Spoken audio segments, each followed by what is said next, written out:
யோவான் எழுதின சுவிசேஷத்தின் புஸ்தகம் 8வது அதிகாரம், பக்கம் 138வது பக்கம்.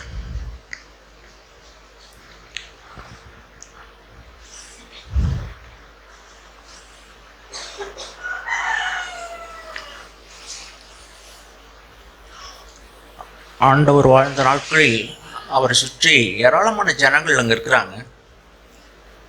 அவங்கள பார்த்து ஆண்டவர் ஒரு செய்தியை சொல்கிறாங்க. 8ஆம் அதிகாரம் 19வது வசனம் வாசிங்க. அப்பொழுது அவர்கள், உம்முடைய பிதா எங்கே என்றார்கள். இயேசு பிரயுத்தரமாக, என்னையும் அறியீர்கள், என் பிதாவையும் அறியீர்கள். நீங்கள் என்னை அறிந்தீர்களானால் என் பிதாவையும் அறிவீர்கள் என்றார். அவர் வாழ்ந்த நாட்களில் அவர் பிதாவையும் தம்மையும் பற்றி அவங்க சொல்கிறாங்க. அப்போ சொல்லும்போது ஆண்டவர் சொல்கிறாங்க, அவர் உங்களுடைய பிதா எங்கன்னு சொல்லி அந்த ஜனங்க இயேசுவை கேட்குறாங்க. ஆனால் ஆண்டவர் சொல்கிறாங்க, நீங்கள் என்ன அறிஞ்சீங்கன்னா என் பிதாவையும் அறிவீங்கன்னு சொல்லி ஆண்டவர் சொல்லுவாங்க. ஏன்னா பிதாவுடைய தற்ரூபத்தை இந்த பூமியில் வெளிப்படுத்தினது ஒரே ஒருத்தர் யாருன்னா குமாரனாகிய இயேசு மட்டும்தான். ஏன்னா அவர் மட்டும்தான் பரலோகத்திலிருந்து இறங்கி இந்த பூமிக்கு வந்து பிதா எப்படி இருப்பாங்கங்கிறத காமிச்சவர் ஒரே ஒரு நபர் யாருன்னா இயேசு என்ற அந்த ஒரு நபர் தான். ஆகையினால் அவர் சொல்கிறார், என்னை கண்டவன் பிதாவை கண்டான், என்னை அறிஞ்சிங்கன்னா பிதாவையும் நீங்கள் அறிந்து கொள்ளலாம்ன்றத ஆண்டவர் சொல்கிறாங்க. சொல்லிட்டு அவர் நிறைய காரியங்களை அவங்க சொல்கிறாங்க. ஆனால் அது அவங்க மனசுக்குள்ளே போகலை. அவங்க மனசுக்குள்ளே இயேசு அவர்களை அறிந்து கொள்வதற்கு அவர்களுக்கு விருப்பமோ ஆர்வமோ ஆசையோ அவங்களுக்கு இல்லை. அவங்களுக்கு பார்த்ததெல்லாம் மேலோட்டமாக ஒரு தச்சனுடைய மகன்ங்கிற அந்த கண்ணோட்டம் தான் அவங்களுக்கு இருந்தது தவிர அவர் ரட்சகர் என்ற உணர்வு அவங்களுக்கு அற்று போயிட்டு. அவங்க தொடர்ந்து சொல்லுவாங்க. அங்கே என்ன சொல்கிறாங்கன்னு சொன்னாக்கா 8ஆம் அதிகாரத்தில் 23வது வசனம் 24, 25 வாசிங்க. அவர் அவர்களை நோக்கி, நீங்கள் தாழ்வில் இருந்து உண்டானவர்கள், நான் உயர்வில் இருந்து உண்டானவன். நீங்கள் இந்த உலகத்தில் இருந்து உண்டானவர்கள், நான் இந்த உலகத்தில் உண்டானவன் அல்ல. ஆகையால் நீங்கள் உங்கள் பாவங்களில் சாவீர்கள் என்று உங்களுக்கு சொன்னேன். நானே அவர் என்று நீங்கள் விசுவாசியாவிட்டால் உங்கள் பாவங்களிலே சாவீர்கள் என்றார். அதற்கு அவர்கள், நீர் யார் என்றார்கள். இயேசு அவர்களை நோக்கி, நான் ஆதி முதலாய் உங்களுக்கு சொல்லி இருக்கிறவர் தானே. சொல்லி இருக்கிறவர் தான் அவர் சொல்றார். அந்த ஜனங்களை பார்த்து சொல்றார். இன்னைக்கும் இந்த ஜனங்களை பார்த்து நம்மையும் பார்த்து அவர் சொல்றார். பரத்திலிருந்து இந்த பூமியில இறங்கி வந்த இயேசு அவங்க சொல்றாங்க, என்ன சொல்றாங்கனாக்கா, நான் மாத்திரத்தான் உங்களுடைய பாவங்களை மன்னிப்பதற்கு அதிகாரம் பெற்று வந்த தேவன். நான் தான் இந்த பூமியில் சிலுவையில் அறையப்பட்டு உன்னுடைய அக்கிரமத்துக்காகவும் அநியாயத்துக்காகவும் மறிக்க போகிற தேவன் நான் தான். என்னை தவிர இந்த வானத்துக்கு பூமி மேலே மனுஷனுக்கு ரட்சிப்பு இல்லை. ஆகையினால நீங்கள் என்ன நம்புங்க விசுவாசிங்கிறத இயேசு சொல்கிறாங்க. ஆனால் அவங்க அதை ஏற்றுக்கொள்ள. அப்படி நீ ஏற்றுக்கொள்ளனா பாவத்தோட சாவுவ. என்னை நீ கடவுளாக ஏற்றுக்கொள்ளலை, என்னை ரட்சகராக நீ ஏற்றுக்கொள்ளனா நீ எப்படின்னா நீ பாவத்தோட சாவ. நீ பாவத்தோட செத்தினா எங்கே போவ? நரகத்துக்கு போவ. இதை தான் அவர் அவங்க சொல்கிறார். நீ என்னை விசுவாசிக்கலன்னா 24ஆம் வசனம், நீங்கள் என்னை நம்பலைன்னா பாவத்தோட சாவுவீங்க. இங்கே அமர்ந்திருக்கிற தேவனுடைய பிள்ளைகள் உங்களையும் என்னையும் சேர்த்து நான் சொல்ல விரும்புகிறேன். என்னன்னா, நம்முடைய பாவங்கள் மன்னிக்கப்பட்டிருக்கா? நமக்கு சாவு எப்போ வரும்னு நமக்கு தெரியாது. ஆண்டவர் உங்களை ஒருவேளை 100 வயது வரைக்கும் இந்த பூமியில் வாழ வைப்பாரானால் ஆண்டவருக்கு ஸ்தோத்திரம். ஆண்டவரோடு கூட உங்களை நான் ஆசீர்வதிக்கிறேன். ஆனால் மரணம் எப்போ ஒரு நாள் வரும். அவருக்கு முன்பாக நாம் நின்று பதில் சொல்ல வேண்டியிருக்கோம்.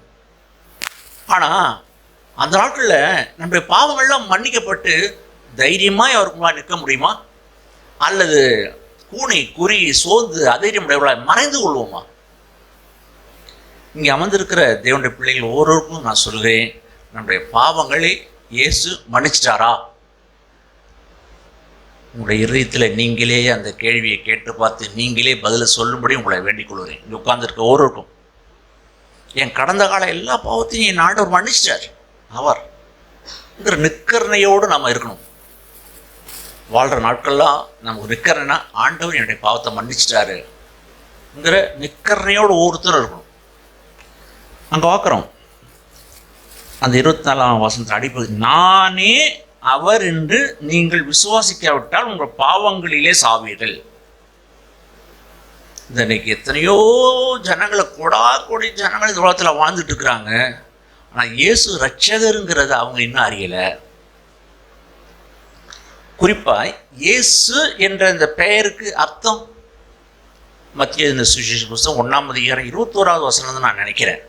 இயேசு என்ற பெயருக்கு என்ன அர்த்தம்னா, நம் பாவங்களை நீக்கி நம்மளை ரட்சிக்கிறவர் என்று தான் அர்த்தமா இயேசு என்ற பெயருக்கு.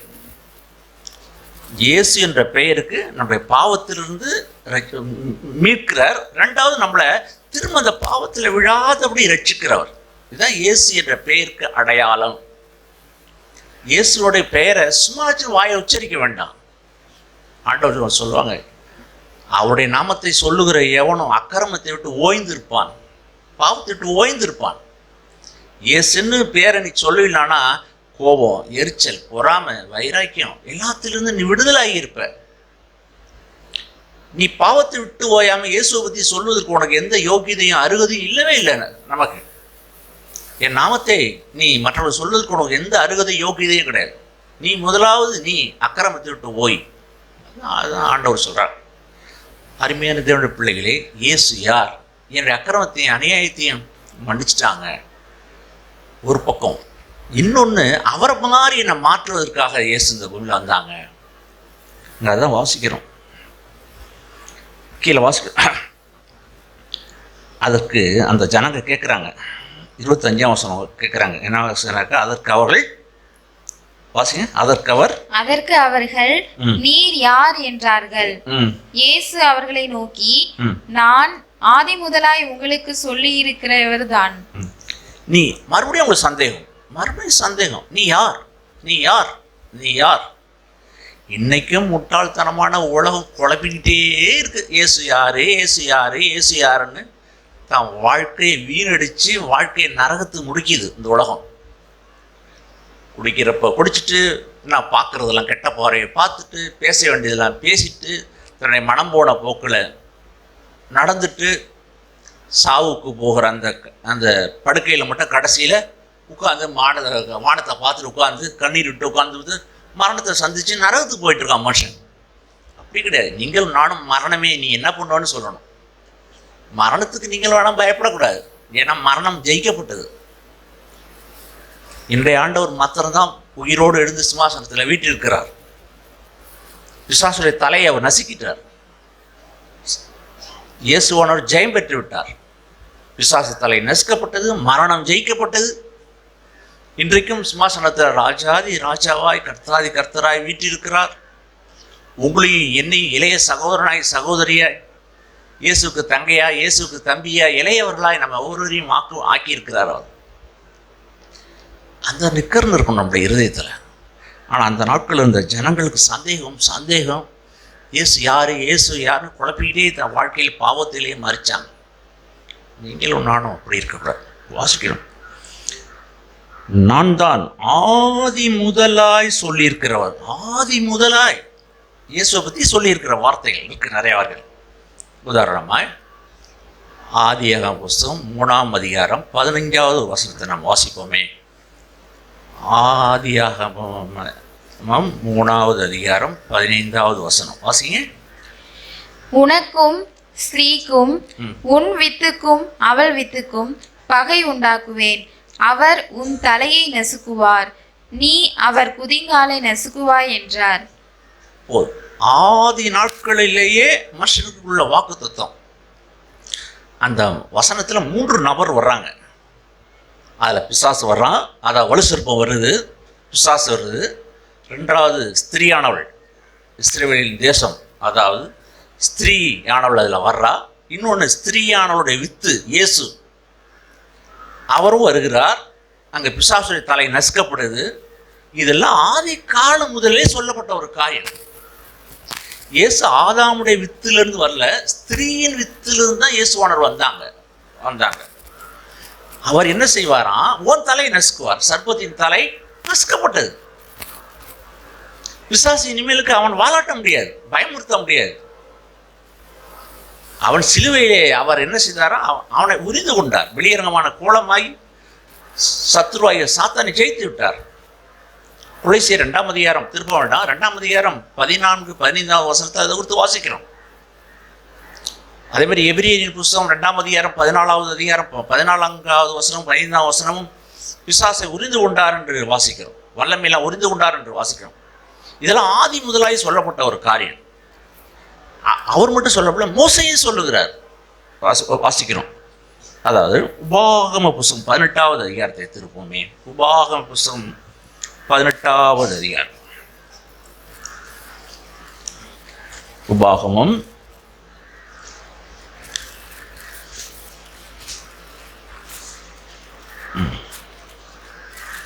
உபாகமம் 18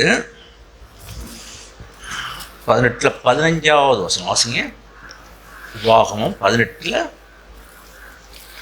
உன் தேவனாகிய கர்த்தர் என்னை போல ஒரு தீர்க்கதரிசியை உனக்காக உன் நடுவே உன் சகோதரரிலிருந்து எழும்ப பண்ணுவார், அவருக்கு செவி கொடுப்பீர்களாக.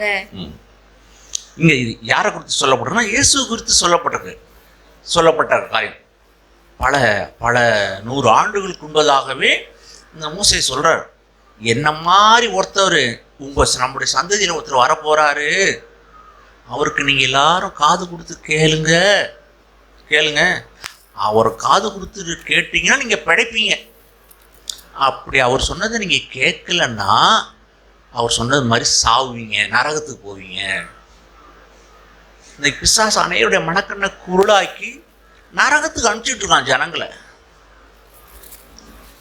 இங்க அவர் சொல்லுவார் மறுபடியும் அந்த 18வது வசனமும் 19வது வசனமும் வாசிங்களேன். அதே அதிகாரத்துல, உன்னை போல ஒரு தீர்க்கதரிசியை நான் அவர்களுக்காக அவர்கள் சகோதரிலிருந்து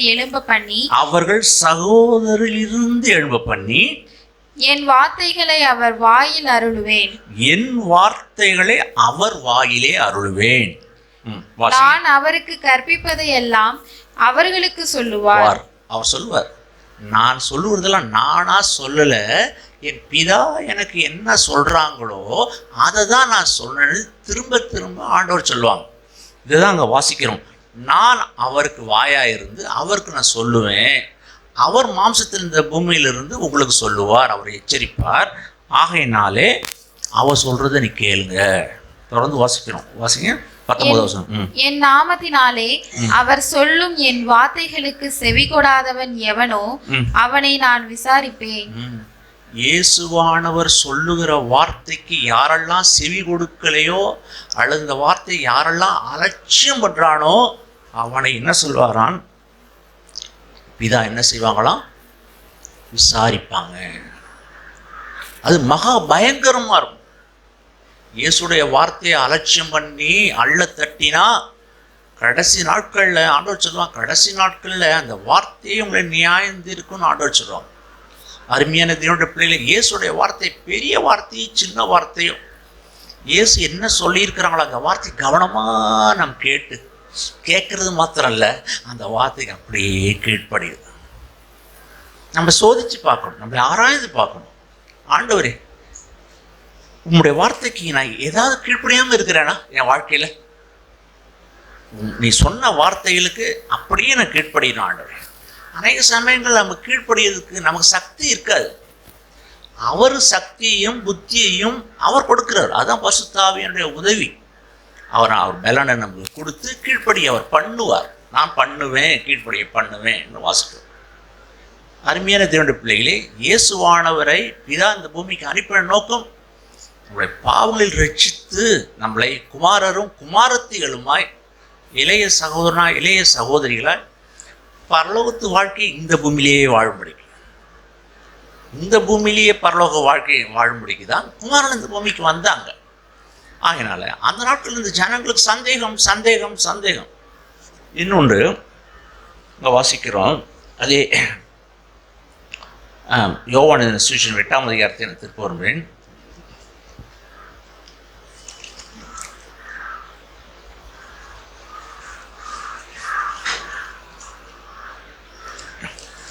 எட்டை திருப்பிக் கொள்வோம்.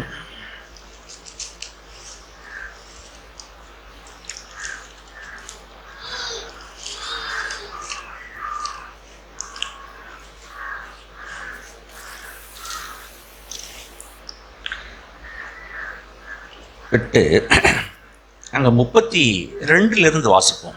8 32 36 வரைக்கும் வாசிங்க.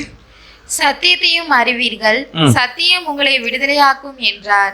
சத்தியத்தை அறிவீர்கள், சத்தியம் உங்களை என்ன செய்யும்? விடுதலையாக்கும். சத்தியம் என்ற பெயருக்கு உரியவர் யார் தெரியுமா? இயேசு என்ற ஒரு நபர் தான் சத்தியம் நிறைந்தவர். இதை யோவான் எழுதின சுவிசேஷம் புஸ்தகம் 1ஆம் அதிகாரத்தில் வாசிக்கிறோம். அவர் சத்தியமும் கிருபையும் நிறைந்தவராய் இந்த பூமிக்கு வந்தாங்க. இன்னொன்று சொல்லுவார், சத்தியவான் எவனும் என் சத்தத்துக்கு செவிசாய்க்கிறான் சொல்லுவார். அப்போ அந்த சத்திய நாதனாகிய இயேசு சொல்லுகிற வார்த்தையை நம்ம கீழ்ப்படிஞ்சிட்டா கேட்டா நம்ம வாழ்க்கையில ஜீவன் உண்டாகும், பிழைப்பு உண்டாகும். அவர் தான் நம்மளை விடுவிக்கிறவர். பாவத்திலிருந்து விடுவிக்கக்கூடிய ஒரே ஒரு வல்லமை இயேசு என்ற ஒரு நபருக்கு மாத்திரம்தான் பிதா அருளி இருக்கிறாங்க. இந்த உலகத்துல எத்தனையோ தேவர்கள் உண்டு, தேவதைகள் உண்டு. ஆனால் அவையெல்லாம் பாவத்திலிருந்து மனுஷனை மன்னிப்பதற்கோ இல்லை பாவத்திலிருந்து விடுவிக்கிறதுக்கோ அதுக்கு வல்லமையோ சக்தியோ இல்லை. ஆனால் இயேசு என்ற ஒரே ஒரு நபருக்கு மாத்திரம்தான் ஒரு மனுஷனுக்கு பாவத்தை மன்னிப்பதற்கும் பாவத்திலிருந்து முற்றிலும் விடுவிக்கிறதற்கும் அந்த சக்தி யாரிடம்? இயேசு என்ற ஒரு நபருக்கு தான் உண்டு. அதே தான் வாசிக்கிறோம். சத்தியத்தை அறிவீர்கள், சத்தியம் உங்களை என்ன செய்யும்? அதாவது இயேசுவை அறிவீர்கள், இயேசு உங்களை விடுவிப்பார். அதை தான் நான் சொல்ல வருவேன். இயேசுவை சரியாய் விளங்கிட்டோம்னா அருமையான சகோதரிகளே சகோதரமார்களே, அதாவது நம்முடைய வாழ்க்கையில் விடுதலை உண்டு. யாரெல்லாம் விடுவிக்கணும்னு சொல்லி நீங்கள் விடுதலை பெறணும்னு விரும்புகிறீங்களோ இயேசுவை அறிந்து கொள்ளுங்கள். நாம் இந்த துதியின் வேலையும் போது கேட்டது போல அவன் குருட்டுத்தன்மை அவனை கட்டி வைத்திருந்தது. குருட்டுத்தன்மை அவனை கட்டி வைத்திருந்தது. அவன் தராவி கொண்டிருந்தான். இந்த பூமியில வாழ்நாளெல்லாம் தராவி கொண்டிருந்தான். இன்னைக்கும் மனுஷர்கள் தராவி கொண்டே இருக்கிறார்கள். இன்னைக்கு மனுஷர்கள் தராவுகிறார்கள். தெரியல, இருக்கும் இடத்தை விட்டு இல்லாத இடத்தை தேடி கொண்டிருக்கிறான் மனுஷன். தான் காலம் வேஸ்ட்டு, வாழ்க்கை வேஸ்ட்டு, நாட்கள் வேஸ்ட்டு. அவன் கடைசியாக கட்டிலில் படுத்துக்கிட்டு தான் கடைசியில் கண்ணீர் விட்டுட்டு இருக்கான். அப்போவும் தேடுனது அவனை அண்ணன் அடையில அவன். ஆனால் நீங்களும் நானும் நான் தேடுனது என் ஆண்டவரை தேடிட்டேன்ங்கிற ஒரு சந்தோஷம். ஆகையினால் என்ன சொல்லணும்? சத்தியத்தை அறிவில் சத்தியம் உங்களை விடுதலையாக்கும். தொடர்ந்து வாசிங்க. அந்த 33 என்ன சொல்கிறாங்க?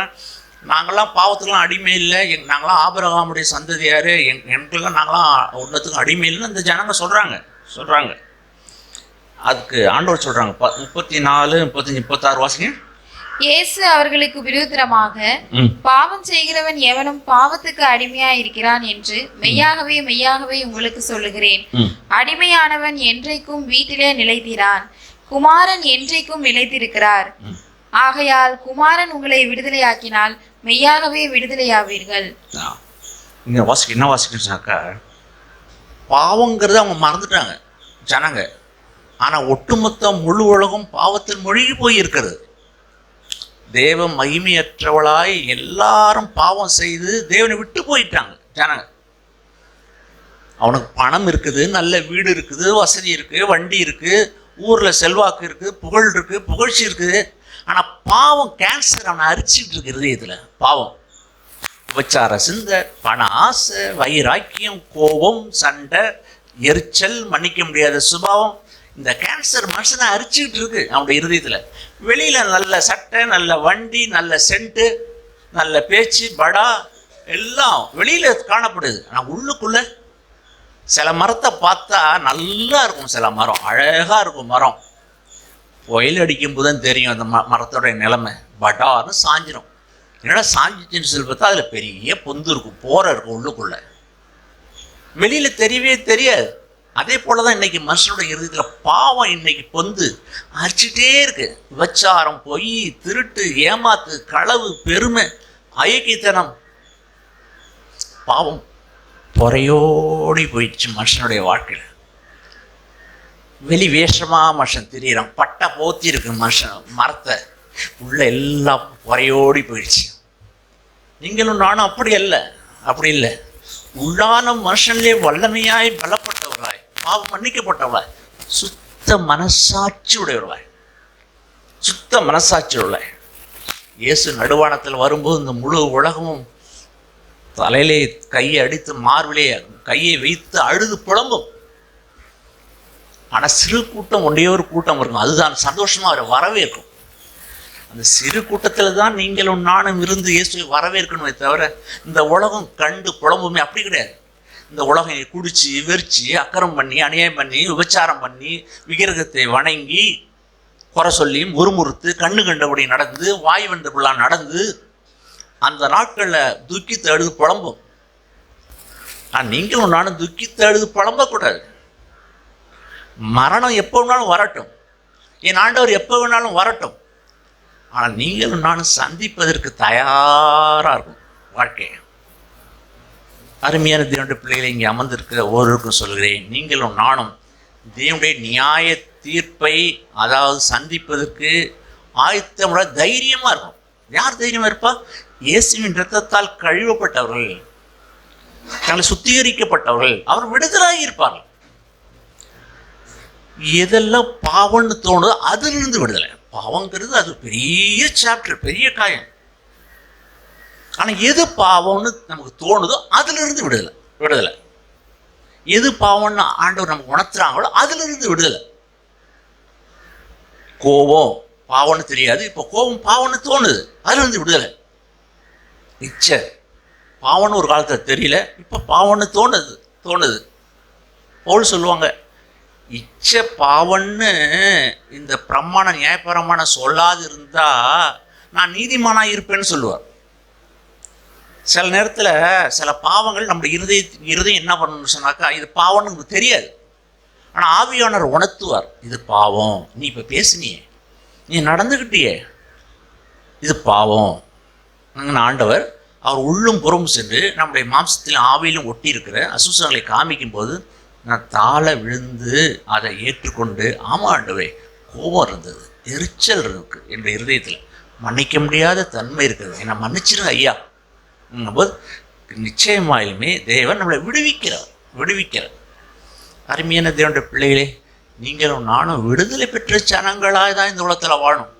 ஒருவேளை வியாதி இருக்கலாம், வசதியான வீடோ அல்லது வசதியான நல்ல சாப்பாடோ எதுவும் இல்லாமல் இருக்கலாம், ஆனால் விடுதலை பெற்றவளாக இருக்க வேண்டும். ஒரு நாயை குறித்து கேள்விப்பட்டேன். ஒரு நாய் ரோட்டோட போச்சான். ஒரு வீட்டில் இன்னொரு நாய் கூண்டிலே அடப்பட்டிருந்தது தான். அந்த ரோட்டில் போகிற நாய் இந்த நாயை பார்த்து, நல்லா இருக்கியா நாய், ஹாய் என்ன சொல்லிச்சான். சாப்பிட்டியா, எப்படி இருக்கான், நல்ல கறி சோறு நல்ல எல்லாம் நல்லா சாப்பிட்டேன் சொல்லிச்சான். அது அவன் கழுத்தில் ஒன்று இருக்காது, என்னன்னு கேட்டுச்சான். இது சங்கிலின்னு வச்சான். சி, ஒன்றை மாதிரி நான் சங்கிலி கட்டப்பட்டவன் இல்லை, நான் விடுதலை பெற்றவன் சொல்லிச்சான். அரை வயது கஞ்சி குடித்தாலும் நான் சந்தோஷமாக இருக்கேன்னு சொல்லிச்சான் இன்னொரு நாய். இந்த உலகத்தில் பிசாசு என்ன பண்ண, கட்டி வச்சு கறியும் சோறு போட்டு ஜனங்களை ஏமாற்றி வச்சிருக்கிறான். நீங்களும் நானும் அப்படி இல்லை, அரை வயது கஞ்சி குடித்தாலும் சந்தோஷமாய் தேவனை ஆராதிக்கிறவர்களாய் அவரை மையப்படுத்துகிற ஜனங்களாய் தான் இந்த பூமியை நீங்களும் நானும் வாழ வேண்டும். அருமையான தேவனுடைய பிள்ளைகளை, விடுதலை பெற்ற ஜனங்கள், அதுதான் இயேசு விடுவிக்க வந்தார், விடுதலை செய்ய வந்தார். தொடர்ந்து நாங்கள் வாசிக்கிறோம். 35-36. அடிமையானவன் என்றைக்கும் வீட்டிலே நிலைத்திரான், குமாரன் என்றைக்கும் நிலைத்திருக்கிறார். ஆகையால் குமாரன் உங்களை விடுதலையாக்கினால் மெய்யாகவே விடுதலையாவீர்கள். பாவம் செய்கிற எவனும் பாவத்துக்கு அடிமையா இருக்கிறான். ஆகையினாலே பாவம் செய்கிறவனும் பாவத்துக்கு அடிமையாக இருக்க அப்படின்னாலே அவன் நிலைத்திட மாட்டான். ஆகையினாலே அந்த வீட்டில் ஒரு பங்காய், பிதாவோடு ஒரு பங்காய், குமாரனை இயேசு கிறிஸ்துவோடு பங்காய் இருக்கும்போது அவன் நிலைத்து இருக்கிறான். அவனுக்கு என்ன கிடைக்குமா? அவனுக்கு என்னன்னா விடுதலை உண்டு. அருமையான தேவனுடைய பிள்ளையே, இந்த பூமி நாட்களில் எந்த பாவமோ பாரம்பரியமோ மனுஷர்களோ அநேக ஜனங்களை நான் பார்த்துருக்கேன். நம்ம மத்தியில் இருக்க கல்யாணம், காது குத்தி, சொந்தம் பந்தம் கட்டி வச்சிருக்கிறாங்க நிறைய பேர். விடுதலையாக இன்னும் அநேகர் பறக்கலை. விடுதலையாக தேவனை சேவிக்கல நிறைய பேர். காது குத்தி, சொந்தம் பந்தம், மாமன் மாதிரி அதெல்லாம் வேண்டாம் நான் சொல்லலை. ஆனால் முதலாவது தேவனுக்கு இடம் கொடுங்க. முதலாவது தேவனுக்கு. அது வயிற்றில் பிறந்த மவளாக இருக்கட்டும், வயிற்றில் பிறந்த மவனாக இருக்கட்டும், முதல் இடம் இயேசுக்கு கொடுங்க. ரெண்டாவது அவங்களுக்கு கொடுங்க. யாரோ உங்களை கட்டி போடக்கூடாது. யாரோ உங்களை கட்டி போட்டு அடிமைப்படுத்த இடம் கொடுக்கக்கூடாது. நீங்கள் சிறகடித்து 1000 அடிக்கு மேலே கழுகு போல பறக்க வேண்டியவர்கள் நாம. இயேசுவோடு கூட வாழும்படி அழைக்கப்பட்ட ஜனங்கள், விடுதலை பெற்ற ஜனங்களாக இருக்கும். இப்படி விடுவிக்க தான் தம்முடைய குமாரன் இந்த பூமிக்கு வந்தாங்க. இன்னொன்று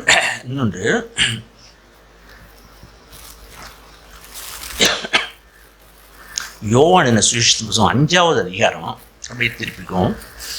5:5 39:40 வாசிங்க. வேத வாக்கியங்களை ஆராய்ந்து பாருங்கள், அவைகளால் உங்களுக்கு நித்திய ஜீவன் உண்டென்று எண்ணுகிறீர்களே. என்னை குறித்து சாட்சி கொடுக்கிறவைகளும் அவைகளே. அப்படி இருந்தும் உங்களுக்கு ஜீவன் உண்டாகும்படி என்னிடத்தில் வர உங்களுக்கு மனதில்லை. ஆண்டவர் சொல்றார், அவங்க கையில வேதம் இருந்தது, வேதாகம் இருந்தது. அந்த மோசே குறித்து இப்ப சொன்னார்ல, என்னை போல ஒரு தீர்க்கதரிசியை நம்மத்தில் எழும்புவேன், அவருக்கெல்லாம் நீங்க செவி கொடுங்க. அவருக்கு செவி கொடுக்கலான்னா நீங்க ஆக்கினைக்குள்ள தீர்க்கப்படுவீங்கிற செய்தியை அவங்க கையில தான் வச்சிருந்தாங்க. அந்த புத்தகத்தை, இயேசுவை பற்றி சொன்ன புத்தகத்தை கையில தான் வச்சிருந்தாங்க. அவர் வருவார், இந்த ஸ்திரீயின் வித்துக்கும் உன் வித்துக்கும் பகை உண்டாக்குவேன், உன் தலையை நசுக்குவார், நீங்கள் ஜெயம் பெற்றவளா வாழ்க்கை வாழுவீங்க, நீங்கள் விடுதலை பெற்றவளா வாழ்வ, இனி கூணி குந்தி குந்தியெல்லாம் நடக்க மாட்ட, நீ நிமிர்ந்து நடப்ப, இனிமேலுக்கு நீ தலை நிமித்தப்படும், நீ வெக்கப்பட்டு போக மாட்ட, நான் உன்னை விடுவிப்பேன் என்று சொன்னவரை அவங்க அறிந்து கொள்ளலை. அவங்க வேத வாக்கியம் சொல்லுது, வேதத்தை படித்தாங்க, ஆனால் இயேசு அறியல. துக்ககரமான காரியம் என்னதுன்னா, வேதத்தை வாசிச்சாங்க, இயேசு அறியல. இது அன்னைக்கு நடந்த நிகழ்ச்சின்னு நம்ம நினைக்க வேண்டாம். இன்னைக்கும் கூட நான் பைபிளை படிக்க முடியும். காலை தோறும் டெய்லி டிவோஷனில் நம்ம கேட்குறோம். சில பேர் சில அந்த பெரிய ஃபோன், ஆண்ட்ராய்டு ஃபோன் வச்சுருக்க மட்டும்தான் கேட்க முடியும். ஆனால் அனைகிட்ட இங்கே அது பெரிய ஃபோன் இல்லை, நிறைய பேர் இல்லை, எனக்கு தெரியும். ஆனால் காலைதோறும் ஒவ்வொரு நாள் ஆண்டவர் பேசுவதற்கு நிறைய வாய்ப்பு இருக்குது. ஆனால் கேட்டுட்டு விடுவிக்கிறவரை நம்ம அறியாமல் போயிட முடியும். இங்கே அதுதான் சொல்லுவார், வேத வாக்கியங்களை ஆராய்ந்து பாருங்க, அவைகளால் உங்களுக்கு நித்திய வாழ்வு இருக்குன்னு அதில் இருக்குது. ஆனால் வேதத்தை ஆராய்றத மாத்திரம் இல்லை, ஆனால் என்கிட்ட வரணும், இயேசுகிட்ட வரணும். அதான் சொல்கிறேன். ஒரு படம் எடுத்து படம் சொல்லுது உங்களுக்கு கேன்சர் இருக்குது, அல்லது ஃப்ளூ காய்ச்சல் இருக்குது, அல்லது விஷ காய்ச்சல், ஏதோ பறவை காய்ச்சல், எத்தனையோ பன்றி காய்ச்சல், எத்தனையோ காய்ச்சல், அந்த வியாதி மாதிரி ஏதோ ஒரு வியாதி இருக்குது. இப்போ பரிசோதனை பண்ணியாச்சு, வியாதி இருக்குன்னு கண்டுபிடிச்சாச்சு. வியாதியை சுகமாக்கிட்ட போக வேண்டாமா? வெறும் அந்த ஃபிலிமை மட்டும் பார்த்துக்கிட்டே அந்த வியாதி என்னென்ன வியாதி இருக்குங்கிறத எழுதி கொடுத்தாங்க, அதை மட்டும் பார்த்துட்டே இருக்கிறதா? இயேசு விட்டுட்டு போக வேண்டாமா? அதுதான் ஆண்டவர் சொல்கிறார். அப்படி இருந்தும் உங்களுக்கு ஜீவன் உண்டாகும்படி என்னிடத்தில் வர உங்களுக்கு என்ன இல்லை? அனைவருக்கு மனம் இல்லை. இயேசுவிடத்தில் வருவதற்கு அனைவருக்கு மனம் இல்லை.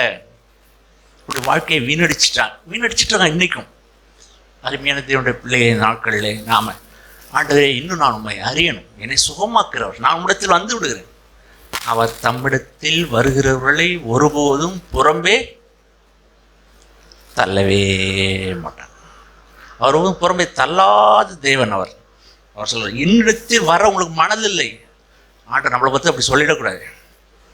நீ இதில் அடிமையாக இருக்கேன், இந்த பாவம் என்னை கட்டி இருக்குது, இந்த பிரச்சனை கட்டி இருக்குது, ஆனால் விடுவிக்கிறட்ட போக வேண்டாமா, சுகமாக்கிறட்ட போக வேண்டாமா? அதான் சொல்றார், என்னிடத்தில் வருகிறவனை நான் ஒருபோதும் புறம்பே தள்ளுகிறதே இல்லை. இதை வாசிக்கிறோம். யோவான் இன்னொரு இடத்துல இருக்கு. அதாவது தம்மிடத்தில் வருகிறவர்களை அவர் ஒருபோதும் என்ன பண்ணுறதையா புறம்பே. அதாவது யோவான் சுவிசேஷம் 6ஆம் அதிகாரம் 37வது வசனம். யோவான் சுவிசேஷம் 6ஆம் அதிகாரம் 37வது வசனம் வாசிமா. பிதாவானவர் எனக்கு கொடுக்கிற யாவும் என்னிடத்தில் வரும், என்னிடத்தில் வருகிறவனை நான் புறம்பே தள்ளுவதில்லை. எவ்வளோ ஆறுதலான வார்த்தை, எவ்வளோ ஆறுதலான வார்த்தை அருமையானவர்களே. பழம்பெற வாசி நான் அந்த வார்த்தையில் ஆனந்தம் அடைஞ்சிருக்கேன், சந்தோஷம் அடைஞ்சிருக்கிறேன். ஒரு முறையும் நான் இயேசுகிட்ட போகிறேன், பாவம்னு உணர்த்தப்படுது, அடிமையாக்கப்படுறேன், ஏதோ காரியத்தை கண்ணாமண்ணான்னு நடத்திடுறேன், கண்ணாமண்ணான்னு பேசிடுறேன், ஏதோ என் வாழ்க்கையில் சிக்குழுந்த நூல் கண்டு போல காரியம் கண்ணாமண்ணான்னு ஆயிடுது. இப்போ இயேசுகிட்ட வந்துருங்க, உடனே இயேசுகிட்ட வந்துருங்க. அவர் புறம்பே தள்ள மாட்டாங்க. அப்பா உன் பிரச்சனையை தீர்க்க முடியாது, உன் பிரச்சனை பெரிய பிரச்சனையாக இருக்குப்பா, நான் சொல்லவே மாட்டேன். நம்மளுடைய பிரச்சனை எவ்வளோ பெரிய பிரச்சனையாக இருந்தாலும் சரி, இயேசுவானால் தீர்க்க முடியாத ஒரு பிரச்சனை இல்லவே. நீங்கள் கற்பனை பண்ணி பாருங்களேன், இயேசுவான்ற இந்த பூமியில் சரீரத்தில் வாழ்ந்த நாட்கள் ஒரு ஸ்திரீ வர்றா, பணத்தெல்லாம் செலவு பண்ணிட்டா, வைத்தியர்கள் இன்னும் ஒரு சில மாதம்தான் நீ இருப்பேன்னு சொல்கிறாங்க. அவள் ஆண்டவர்கிட்ட வந்து கிட்டக்கு வரும்போது ஆண்டவர், மாமா முடியாது, எல்லா பணமும் செலவழிச்சுட்டு அவன் பலம் போயிட்டு சரீரத்தில் எல்லாம் விட்டுமுட்டு என்னால் முடியாதுன்னு ஆண்டவர் அவளை விட்டுருப்பாரா? ஆண்டவர் ஒருபோது விடவே மாட்டார். ஆண்டவரிடத்தில் வந்தவர்களை அவர் ஆசீர்வதிக்கிறது. அந்த நாட்களில் அந்த குருடனுக்கு இயேசு யாருன்னு தெரிஞ்சிட்டு, என்னை சுகமாக்குற தேவன் அவர் தான், என்னை ரட்சிக்கிறவரும் அவர் தான்ங்கிறது அந்த குருடனுக்கு தெரிந்தது மித்தம்தான் அவன் கூக்குலிட்டு புலம்பி அழுதான். இயேசுவை கூப்பிட்டுட்டான். தம்மை தேடுறவர்களுக்கு இயேசு பக்கத்திலேயே இருக்கார். சில பேருக்கு இயேசு 1000 மைலுக்கு அப்பால் இருக்கார், சில பேருக்கு இயேசு எங்கே இருக்காருன்னா பக்கத்திலேயே இருக்கிறார். இயேசு நமக்கு இயேசு 1000 மைலுக்கு அப்பால் இருக்கவே கூடாது பிரியமாவே. இயேசு அருகாமையிலே இருக்கணும் எப்பொழுதும். நான் உன்னை விட்டு விலகுவதும் இல்லை, உன்னை கைவிடுவதும் இல்லை என்று சொல்வது போல இயேசு நம் அருகாயிலே நமக்கு எப்பொழுதும் உதவி செய்கிறது தான் நம்முடைய நல்ல ஆண்டவர். ஆகையினால் தம்மிடத்தில் வருகிறவர்களை அவர் ஒருபோதும் புறம்பே தள்ளாத நல்ல ஆண்டவர். அவர் யார் என்று அறிந்து கொள்வதற்கு வரப்போகிற நாட்களில் நமக்கு பிரகாசம் உள்ள மனக்கண்ணை தேவன் அருள்வாராக. ஆமென்.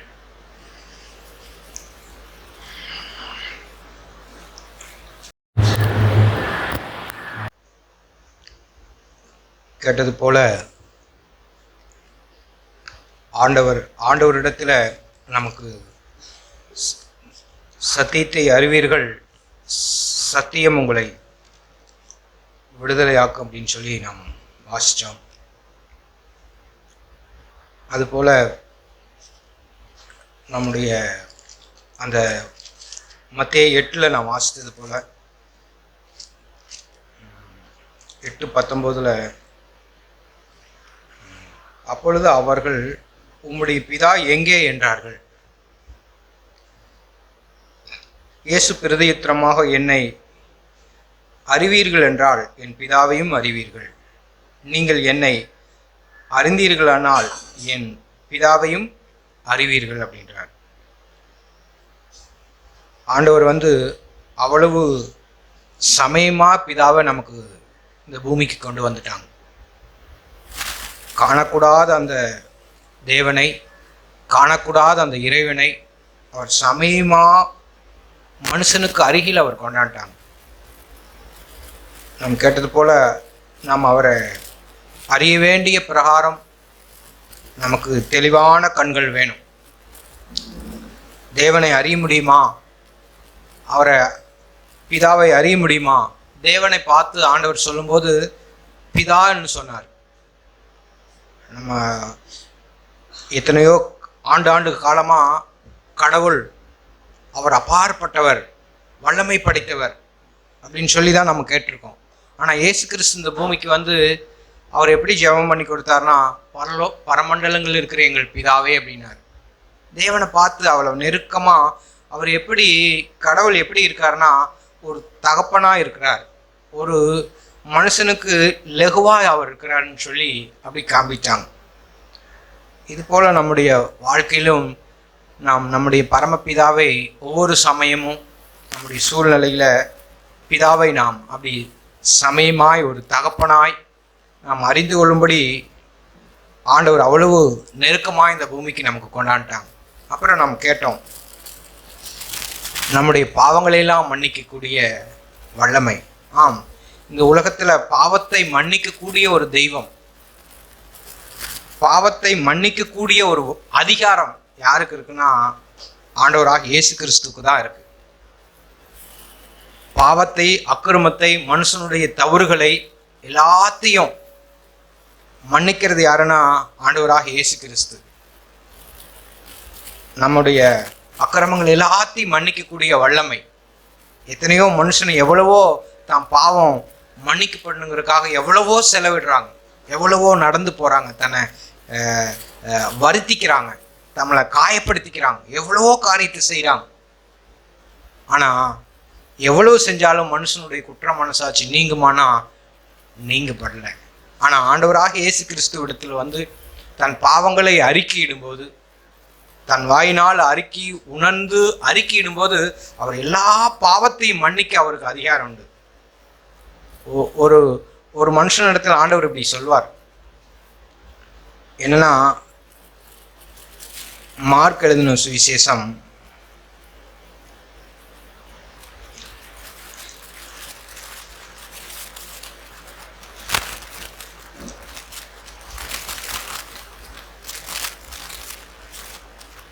2ஆம் அதிகாரம்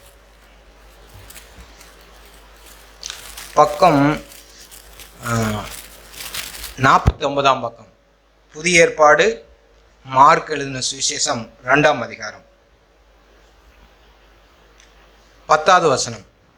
பூமியிலே பாவங்களை மன்னிக்க மனுஷகுமாரனுக்கு அதிகாரம் உண்டு என்பதை நீங்கள் அறிய வேண்டும் என்று சொல்லி திமிர்வாதக்காரனை நோக்கி உன் படுக்கை எடுத்துக்கொண்டு நடந்து போ அப்படின்னார். ஆண்டவர் எவ்வளோ ஒரு அதிகாரமாக சொல்கிறார் பாருங்க. பூமியில் இந்த பொல்லாத கெட்டுப்போன இந்த உலகத்தில் பாவங்களை, மனுஷனுடைய பாவங்களை மன்னிக்கிறதுக்கு அதிகாரம் உடையவர் யார்?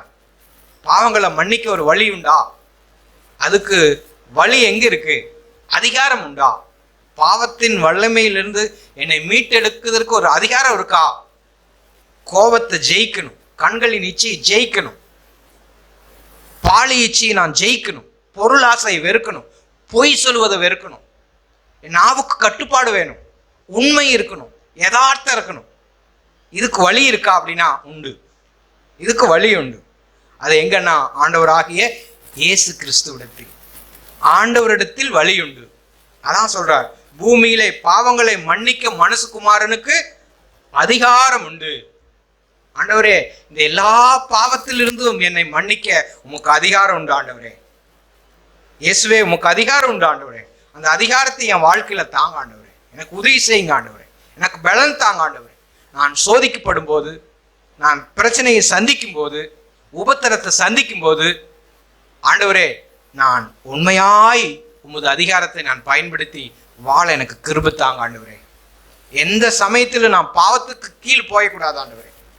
நான் உமது பலத்தை பெற்று, உமது அதிகாரத்தை பெற்று நான் வாழ எனக்கு உதவி செய்யுங்க ஆண்டவரே. எனக்கு பலன் தாங்க ஆண்டவரே. இப்படி அந்த பலனை ஆண்டவர் எங்கு தர்றாருன்னா, நம்ம கேட்கும்போது, ஆண்டவரிடத்தில் வரும்போது அவர் தர்றார். பூமியிலே பாவங்களை மன்னிக்க மனுஷகுமாரனுக்கு அதிகாரம் உண்டு. நம்முடைய ஆண்டவராக இயேசு கிறிஸ்துவுக்கு சகல அதிகாரம் உண்டு, சகல வல்லமை உண்டு. அதனால எத்தனையோ சுச்சுவேஷன்ல மாட்டிக்கொண்ட, சிக்கிக்கொண்ட, பாவத்துல வாழ்ந்த மனுஷர்களை பார்த்து சொல்வார், உன் பாவம் உனக்கு மன்னிக்கப்பட்டது. எவ்வளவு ஒரு சந்தோஷம் பாருங்க. அந்த அதுலேயே 5வது வசனத்தில் சொல்றார், உன் பாவம் உனக்கு மன்னிக்கப்பட்டது. அந்த 2ஆம் அதிகாரம் 5ல் சொல்றார், உன் பாவம் உனக்கு மன்னிக்கப்பட்டது, நீ எழுந்து போ அப்படிங்கிறார். என்ன ஒரு அதிகாரம்! மனுஷகுமாரன் மனுஷனுடைய பாவத்தை மன்னிக்கிறார். உன் பாவம் உனக்கு மன்னிக்கப்பட்டது, நீ எழுந்து போ அப்படின்னா அது நமக்கு எப்படி இருக்கும்? இந்த வார்த்தை நம்ம கேட்கணும் நம்ம வாழ்க்கையில். ஆண்டவரே, என் பாவம் மன்னிக்கப்பட்டிருக்க ஆண்டவரே, என் அக்கிரமம் மன்னிக்கப்பட்டிருக்க ஆண்டவரே, என் மீறுதல்கள் மன்னிக்கப்பட்டிருக்க ஆண்டவரே, எல்லா மனுஷர் மாதிரி நானும் பாவம் செஞ்சிருக்க ஆண்டவரே. ஆனா என் பாவத்தை நான் ஒத்துக்கொண்ட ஆண்டவரே, என் பாவத்தை நான் நேர்மையா ஒத்துக்கொண்ட ஆண்டவரே. ஆகையால் உம்மிடத்தில் எனக்கு மன்னிப்பு உண்டு ஆண்டவரே, உம்மிடத்தில் எனக்கு மன்னிப்பு உண்டு, இரக்கம் உண்டு, தயவு உண்டு ஆண்டவரே. அப்படிதான் ஆண்டவர் சொன்னார், உன் பாவம் உனக்கு மன்னிக்கப்பட்டது, நீ எழுந்து போனார். எவ்வளவு பெரிய அதிகாரம், எவ்வளவு பெரிய வல்லமை, எவ்வளவு பெரிய மகத்துவம்! இது வேற எங்காவது உண்டோ? வேற எந்த ஒரு சத்தியம் இல்லை. எவ்வளவு சொன்னாலும் ஒன்றும் இல்லை. ஆனால் ஆண்டவராக இயேசு கிறிஸ்துவிட்ட மட்டும்தான் இந்த அதிகாரம் உண்டு, நம்மளை மன்னிக்க.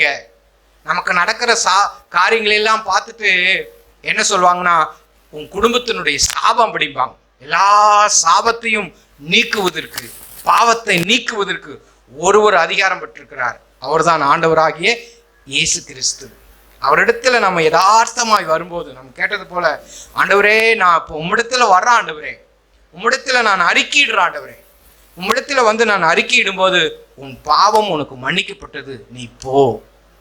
இன்னும் சொல்லும்போது, அவரிடத்தில் அன்பு கூறுகிற ஒவ்வொருவருக்கும் அவர் என்ன செய்கிறார்னா, யதார்த்தமாய் உண்மையுள்ள இருதயத்தோடு அவரிடத்தில் அன்பு கூறுகிற ஒவ்வொருவருக்கும், அந்த தெருவிலேயே ஒரு பாவியான ஸ்திரீ, அவங்கள பார்த்து எல்லாரும் நல்லது சொல்ல மாட்டாங்க, அவங்கள பார்த்து இழிவா பேசின ஒரு தாய், அந்த சகோதரி ஆண்டவருடைய பாதத்தருகிலே உட்கார்ந்துருக்காங்க. அவ்வளவு அன்பு கூறுறாங்க. ஆண்டவரே, என் பாவம் மன்னிக்கப்படுவதற்கு வேறொரு வழியே இல்லை ஆண்டவரே, விமோச்சனமே இல்லை ஆண்டவரே அப்படின்னு சொல்லி அழுது கொண்டு இருக்காங்க, துக்கத்தோடு இருக்காங்க. அவர் அங்கே பந்தி இருக்கிறார். அவர் அழுது தன் வாழ்க்கையெல்லாம் பாவத்தை எல்லாம் நினைச்சு மனம் கசந்து அழுகிறாங்க. அழுது அந்த கண்ணீரால் அவருடைய பாதத்தை நனைக்கிறாள், நினைச்சு அதை துடைக்கிறாள். அதை ஆண்டவர் கவனிச்சுக்கிட்டே இருக்கிறார். உணர்வு அடைகிறாங்க, அவங்களுடைய நிலைமை ஒத்துக்கிறாங்க, ஆண்டவரிடத்தில் அழுகிறாங்க. இப்படி இருக்கும்போது ஆண்டவர் சொல்றார், இவள் செய்த அநேக பாவங்கள் மன்னிக்கப்பட்டது. எவ்வளவு பெரிய அதிகாரம் பாருங்க! இவள் செய்த அநேக பாவங்கள் இவளுக்கு மன்னிக்கப்பட்டது. யாருக்குன்னா, அவரிடத்தில் அன்பு கூடுறவங்களுக்கு, அவரிடத்தில் இரக்கத்தை தேடுறவங்களுக்கு. ஆண்டவரே, நான் தப்பு செஞ்சிட்டேன், நான் அப்படி செஞ்சிருக்கணும், நான் அப்படி செஞ்சிட்டேன் அப்படின்னு ஒத்துக்கொள்றவங்க, தன்னை நேர்மையாய் ஒத்துக்கொள்றவங்களுக்கு ஆண்டவர் என்ன செய்யறாருன்னா, உன் பாவங்கள் மன்னிக்கப்பட்டது. அதுல வாசிக்கிறோம், லூக்கா 7ஆம் அதிகாரம்.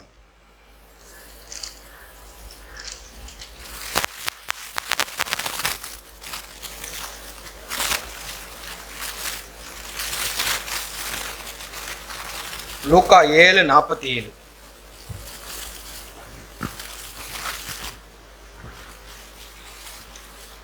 லூக்கா 7:47, பக்கம் 90, புதிய ஏற்பாட்டுல 90, 7ஆம் அதிகாரம் 47. வாசிங்க.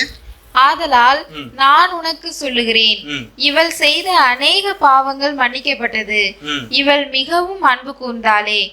எவனுக்கு கொஞ்சம் மன்னிக்கப்படுகிறதோ அவன் கொஞ்சமாய் அன்பு கூறுவான் என்று சொல்லி அவளை நோக்கி, உன் பாவங்கள் மன்னிக்கப்பட்டது என்றார். என்ன ஒரு ஆச்சரியமான வாழ்க்கை! என்ன ஒரு வியப்பான சத்தியம்! என்ன ஒரு ஆச்சரியம்! எத்தனையோ பேர் ஆண்டவர் இடத்துல வந்தாங்க, இப்படிப்பட்ட வார்த்தையை அவங்க பெற்றுக்கொள்ளவே இல்லை. ஆனா இவ என்ன செய்தான்னா, அவள் அழுது தன் தலைமயிரால் துடைத்து எல்லாவற்றையும் அவருடைய பாதத்தரையில தைலத்தை பூசி இப்படி எல்லாம் இருக்கும்போது ஆண்டவர் சொல்கிறார், ஆதலால் நான் உனக்கு சொல்லுகிறேன், இவள் செய்த அநேக பாவங்கள் இவளுக்கு மன்னிக்கப்பட்டது. நாம் செய்த அநேக பாவங்கள் தேவன் மன்னிக்கிறார். அவர் எல்லாவற்றையும் மன்னிக்கிறார். அன்பு கூர்ந்த இவள் மிகவும் அன்பு கூர்ந்தாளே. எப்படி அன்பு கூறாள்னா, மிகவும் தேவனிடத்துல அன்பு கூர்ந்தார். நாம் எவ்வளவு மன்னிக்கப்பட்டிருக்கோம், நம்முடைய கடன் எவ்வளவு மன்னிக்கப்பட்டிருக்குன்னா நாம் மற்றவங்களை மன்னிப்பது மிகவும் ஈஸி. என்னுடைய பாவம் இந்த அளவுக்கு இருக்கு, உயரமா இருக்கு, அதையெல்லாம் என் எஜமானன் மன்னிச்சுட்டாங்க. ஆனா எங்கிட்ட ஒருத்தர் கொஞ்சம் சொற்ப கடன் பட்டிருக்கிறார், அவரை மன்னிப்பது நமக்கு கடினமா இருக்குன்னா நான் மன்னிக்கப்பட்டதை மறந்துட்டேன்னு அர்த்தம். அதனாலதான் இவங்க என்ன செஞ்சாங்கன்னா, அவங்க மிகவும் அன்பு கூர்ந்தாங்க. தன்னுடைய நிலைமையெல்லாம் தேவன் மன்னிச்சிட்டாங்க, பாவத்தை மன்னிச்சிட்டாங்கிறத நினைச்சு அன்பு கூர்ந்தாள். அதனாலதான் அவளை பார்த்து, போ, உன் பாவம் உனக்கு மன்னிக்கப்பட்டது. இன்னொரு சகோதரி பார்த்து சொன்னாங்க, போ, இனி நீ பாவம் செய்யாதே, போ. யாரும் உன் மேல கல்லு வீசலையா, யாரும் உன்னை ஆக்கணைக்குள்ளாக தீர்க்கலையா, நானும் உன்னை ஆக்கணைக்குள்ளாக தீர்க்கிறதே இல்லை, போ, இனி நீ பாவம் செய்யாதே. ஆண்டவர் எவ்வளவாய் இரக்கமாய் இருந்து மனுஷனை ரட்சிக்கிறார், மனுஷனுடைய பாவங்களை மன்னிக்கிறார், மனுஷனுடைய அக்கிரமங்களை மன்னிக்கிறார். நாம் கேட்டது போல நாம் ஒரு நிக்கரணையோடு, ஒரு சுத்த மனசாட்சியோடு, நேர்மையுள்ள இருதயத்தோடு, ஆண்டவரே உமக்கு முன்பாக நான் காணப்படும்படி உதவி செய்யுங்க ஆண்டவரே. உமக்கு முன்பாக அவர் மன்னிக்கிறவருடைய பிள்ளைங்க நாம், நம்மை மன்னிக்கிறவருடைய பிள்ளைங்க நாம், அவருக்கு நாம் பிள்ளைகளாக இருக்கிறோம். அதனால் நம்ம அவருடைய ரத்தம், அவருடைய வார்த்தை, அவருடைய வசனம் எல்லா விதத்திலும் நம்மை கழுவி இருக்கு, சுத்திகரிக்கு, நம்மை சுத்திகரித்திருக்கு. ஆகையால் நாம் யாருன்னா, நாம் அவருடைய பிள்ளைகள், அவருடைய இரத்தத்தால் கழுவப்பட்ட உத்தம பிள்ளைகள். ஆகையால் நாம் ஒவ்வொரு நாளும் அந்த மன்னிக்கப்பட்ட இருதயத்தை பாதுகாத்து கொண்டு சுத்த இருதயத்தோடு அவரை தொழுது கொள்ளும்படி, அவரை நேசிக்கும்படி, நம்ம சின்ன சின்ன விஷயங்களை எல்லாம் நாம் உணர்வுள்ளவர்களாக இருந்து, ஆண்டவரே நான் இப்போ கோவப்பட்டுட்டேன் ஆண்டவரே, இப்போ நான் தவறிட்டேன் ஆண்டவரே, இது எல்லாம் எனக்கு மன்னிங்க ஆண்டவரே. ஆண்டவரே என்னுடைய உரையாடல் அல்லது என்னுடைய நடக்கை அல்லது என்னுடைய காரியம் ஆண்டவரே எதுலையோ நான் தவறி இருக்கேன் ஆண்டவரே, எனக்கு உணர்த்துங்க, நான் சரி பண்ணிக்கிறேன் ஆண்டவரே. என் பாவத்தை, என்னுடைய இருதயத்தை நான் சுத்தமாக வைத்துக்கொள்ள எனக்கு உதவி செய்யும் என்று அவரிடத்தில் கேட்கும்போது அவர் நம்ம ஒவ்வொருவருக்கும் உதவி செய்கிறார். அவருக்கு பயப்படுகிற பயம் என்னன்னா, நம்மை சுத்தமாய் பாதுகாத்துக் கொள்றது. கர்த்தருக்கு பயப்படுகிற பயம் என்னன்னா, நாம் சுத்தமாய் நம்மை பாதுகாக்கிறது. அது யாருன்னா, சின்ன பிள்ளை தொடங்கி கம்பு வச்சிருக்கிற முதியோர் வரைக்கும், சின்ன பிள்ளை தொடங்கி 3 வயசா இருந்தாலும், பிறந்த குழந்தையா இருந்தாலும், கர்த்தருக்கு பயப்படுகிற பயம், பாவத்தை வெறுக்கிற அந்த பயம். வசனம் சொல்லுது, கர்த்தர் சிறியோரையும் பெரியோரையும் ஆசீர்வதிக்கிறார். என்ன ஒரு ஆச்சரியமான வசனம்! சிறியோரையும் பெரியோரையும் ஆண்டவர் ஆசீர்வதிக்கும். ஒருவேளை நீங்க சின்னவங்களா இருக்கலாம், சின்ன பிள்ளையா இருக்கலாம், காரியம் அறியாதவர்களா இருக்கலாம், அவங்களையும் ஆண்டவர் ஆசீர்வதிக்கிறார். அந்த 2 வசனத்தை மட்டும் நான் சொல்ல விரும்புகிறேன். சங்கீதம் 115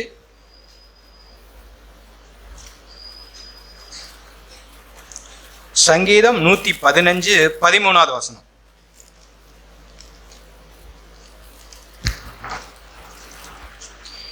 கர்த்தருக்கு பயப்படுகிற பெரியோரையும் சிறியோரையும் ஆசீர்வதிப்பார். நான் எடுத்துக்கிறேன். 115 தானே? 115 13வது வசனம், பக்கம் 743, பழைய ஏற்பாடு.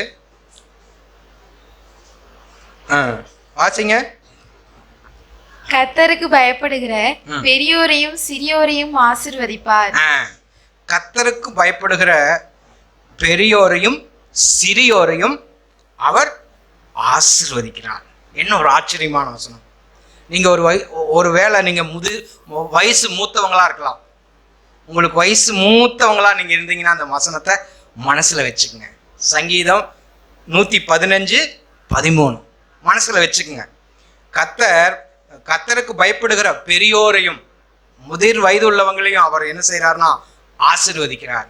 ஒருவேளை நீங்க சின்ன வயசு உள்ளவங்களா இருந்தீங்கன்னா, வாலிபர்களா இருந்தீங்கன்னா, சின்ன வயசு உள்ளவங்களா நீங்களும் இந்த வசனத்தை மனசுல வச்சுக்கணும். என்ன செய்யறாருன்னா, சிறியோரையும் அவர் ஆசீர்வதிக்கிறார், சின்னவங்களையும் ஆண்டவர் ஆசீர்வதிக்கிறார். யாரையும் அவர் வெறுக்கிறது இல்லை, அவர் கைவிடுவதே இல்லை. சின்னவங்களையும் பெரியவங்களையும், அவருக்கு பயப்படுகிற, பாவத்தை வெறுக்கிற, அவருக்கு பயப்படுகிற ஒவ்வொருவரையும் அவர் என்ன செய்கிறார்னா ஆசீர்வதிக்கிறார், தம்மை பாதுகாக்கிறார். தீமையிலிருந்தும் பாவத்திலிருந்தும் பிசாசனுடைய அகோரத்திலிருந்தும் அவர்களை விலக்கி பாதுகாக்கிறார். அதுதான் ஆசீர்வாதம். அவர் பாதுகாக்கிறார். இன்னொரு வசனம் என்ன, அவர் ஒவ்வொரு நம் வாழ்கிற ஒவ்வொரு சூழ்நிலைக்கும் அவர் என்ன செய்யறானா பலனளிக்க வருகிறாராம். அதே இந்த வசனத்தோ ஒப்பிட்டு வருது. ஏன்னா இங்க பெரியோர்னு வருது, அங்கே சிறியோர் பெரியோர்னு வரும். வெளிப்படுத்தின சுவிசேஷம் 11:18 வாசிங்க.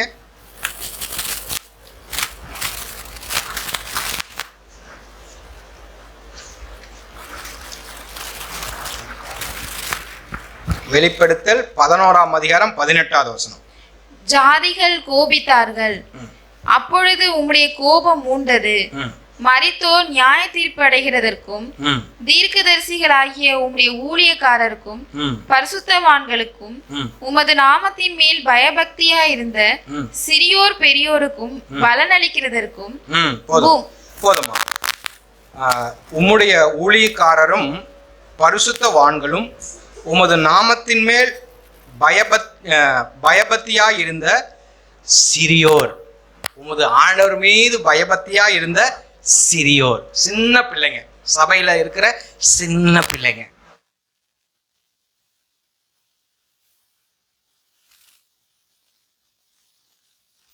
இவங்க வரைக்கும் எல்லாருமே அதுல வந்துடுறோம். சிறியோர் பெரியோர் யாவருக்கும் பலனளிக்கிறதற்கு அவர் வருகிறார். அவர் எல்லாருக்கும் பலனளிக்கும்படி ஆண்டவருடைய பலன் கூடவே வருது. ஆகையால் இந்த பூமியில நாம் சிறியவர்களா இருந்தாலும் பெரியவர்களா இருந்தாலும் நாம் என்ன செய்யணும்? ஆண்டவரே, நான் உமக்கு பயப்படுறேன். ஆண்டவரே, இந்த உலகத்துல பாவத்தை நான் வெறுக்கிட்டேன். ஆண்டவரே, நான் உமக்கு பயந்து உம்மை நேசிக்கிட்டேன் ஆண்டவரே சொல்லி நாம் அவரை சார்ந்து கொள்வோம். அவர் பெரியோரையும் சிறியோரையும் அவர் ஆசீர்வதிக்கிறார். அதுதான் ஆண்டவருடைய பிரியம். ஆமீன். ஏதோ சடங்காச்சாரமாய் நாம் சபைக்கு வந்து வார்த்தைகள் கேட்பது போல நாம் கேட்கக்கூடாது என்று உணர்ந்தேன். இது வந்து யாருக்கு நற்செய்தியாக இருக்கும்? இப்போ சொல்லப்பட்ட வார்த்தைகள் நம்முடைய நிர்பந்தமான நிலைமையை நாம் கேட்டோம் துதியின் வேளையில். அந்த அவர் வந்து எரிகோவுக்கு போகிறார். லூக்கா எழுதின சுவிசேஷம் அந்த 18 பார்த்தோம்னு சொன்னால் 18:37 நசரேனாகிய, அதாவது 35 பின்பு அவர் எரிகோவுக்கு சமீபமாய் வரும்பொழுது ஒரு குருடன் வழி அருகே உட்கார்ந்து பிச்சை கேட்டுக்கொண்டிருந்தான். ஜனங்கள் நடக்கிற சத்தத்தை அவன் கேட்டு இது என்ன என்று விசாரித்தான். குருடனுக்கு என்ன தெரியும்? அவன் எதையும் பார்க்க முடியாது. ஆனால் அதே சமயத்தில் அந்த காலடி சத்தம், ஜனங்கள் நடக்கிற சத்தத்தை அவன் கேட்டு இது என்னவென்று விசாரித்தான். நசரேனாகிய இயேசு போகிறார் என்று அவனுக்கு அறிவித்தார்கள். அப்பொழுது அவன், இயேசுவே, தாவீதின் குமாரனே, எனக்கு இரங்கும் என்று கூப்பிட்டான். ஏன்னா மற்ற ஜனங்கள் போல அவனுக்கு பார்வை கிடையாது, அவனை யாரும் அழைச்சிட்டு போக முடியாது. அவன் அந்த டயத்தை பயன்படுத்திக்கிட்டாதான். ஏற்கனவே அவன் அந்த குருடன் இயேசுவை பற்றி நன்கு அறிந்திருந்தான். அவர் தான் நமக்கு சுகமளிக்க முடியும் என்று அவன் இயேசுவை யார் என்று சரியாய் அறிந்திருந்தான். எத்தனையோ ஜனங்கள் வியாதியஸ்தவர்களாக இருந்திருப்பாங்க, குருடராக இருந்திருப்பாங்க. இயேசு போகிறார் என்று சொல்லி எக்கச்சக்கமான பேர் அவரோட போயிருந்திருப்பாங்க. ஆனால் அங்கே பிச்சை கேட்டுக்கொண்டிருந்த அந்த குருடன் அவர் யார் என்று அவன் அறிந்திருந்தான். என்னுடைய இந்த நிர்பந்தமான நிலைமைக்கு அவர்தான் எனக்கு சுகம் கொடுக்க முடியும் என்று உணர்ந்தவனாய் கிடைத்த சந்தர்ப்பத்தை நழுவ விடாமல் துரிதமாய் அவன் சீக்கிரமாய் அவன் அதுக்கு அந்தாண்ட அவன் ஏன் என்னென்னலாம் கேட்கவே இல்லை. அவன் நசரேனாகிய இயேசு போகிறார் என்று அவனுக்கு அறிவித்தார்கள். அப்பொழுது அவன், இயேசுவே, தாவீதின் குமாரனே, எனக்கு இரங்கும் என்று கூப்பிட்டான். முன் நடப்பவர்கள் அவன் பேசாமல் இருக்கும்படி அவனை அதட்டினார்கள். அவர் முக்கியமாக ஒரு காரியத்துக்கு போயிட்டுருக்கிறாரு, இவன் வேற நச்சு நச்சுன்னு பேசிக்கிட்டு இருக்கானே, சத்தம் போடுறானே அப்படின்னு சொல்லி கூட இருந்தவங்களுக்கெல்லாம் ரொம்ப எரிச்சல் உண்டானுச்சு. அவர்கள் அதட்டினார்கள். ஆனால் அவனோ, தாவீதின் குமாரனே எனக்கு இரங்கும் என்று மிகவும் அதிகமாய் கூப்பிட்டான். இயேசு நின்று அவனை தம்மிடத்தில் கொண்டு வரும்படி சொன்னார். அவன் கிட்ட வந்தபோது அவர் அவனை நோக்கி, எவ்வளவு கரிசனையாய் அவர் பார்த்திருப்பார். சுற்றி இருந்தவங்களுக்கெல்லாம் ரொம்ப எரிச்சலாக தான் இருந்திருக்கும். அந்த குருடன் மேலே ஒரு மனுஷனுக்கும் இரக்கம் இருந்திருக்காது. ஆனால் ஆண்டவரோ அவன் கிட்ட வந்தபோது அவர் அவனை நோக்கி, நான் உனக்கு என்ன செய்ய வேண்டும் என்றிருக்கிறாய் என்று கேட்டார். அதற்கு அவன், ஆண்டவரே, நான் பார்வையடைய வேண்டும் என்றான். இயேசு அவனை நோக்கி, நீ பார்வை அடைவாயாக, உன் விசுவாசம் உன்னை இரட்சித்தது என்றார். உடனே அவன் பார்வையடைந்து தேவனை மகிமைப்படுத்தி கொண்டே அவருக்கு பின் சென்றான். ஜனங்கள் எல்லாரும் அதை கண்டு தேவனை புகழ்ந்தார்கள். பிரியமானவர்களே, கண் பார்வை இல்லாதவனுடைய நிலைமை என்னங்கிறது இல்லாதவங்களை கேட்டால் தான் தெரியும். அவ்வளோ கஷ்டம். எல்லாரும் அற்பமாய் பார்ப்பார்கள். மற்றவருடைய உதவி இல்லாமல் அவன் எங்கேயுமே செல்ல முடியாது. இந்த பிரியமானவர்களை, நம்முடைய வாழ்க்கையிலும் அன்றைக்கு ஆண்டவர் நன்மை செய்கிறவராகவே சுற்றித் திரிந்தார். இன்றைக்கும் பாவத்தை ஆண்டவர் சீரியஸாய் பார்க்கிறார். வேதம் சொல்கிறது, ஆண்டவர் சொல்லுவார் கீழே இந்த யோவான் 8ஆம் அதிகாரத்தில், வீடுகளில் போய் நீங்கள் அந்த அதிகாரம் முழுக்க வாசித்து பார்த்தார் தெரியும். நேரம் இல்லை, சத்தியத்தை அறிவீர்கள், சத்தியம் உங்களை விடுதலையாக்கும். ஏராளமான செய்திகளை நாம் கேட்டோம்.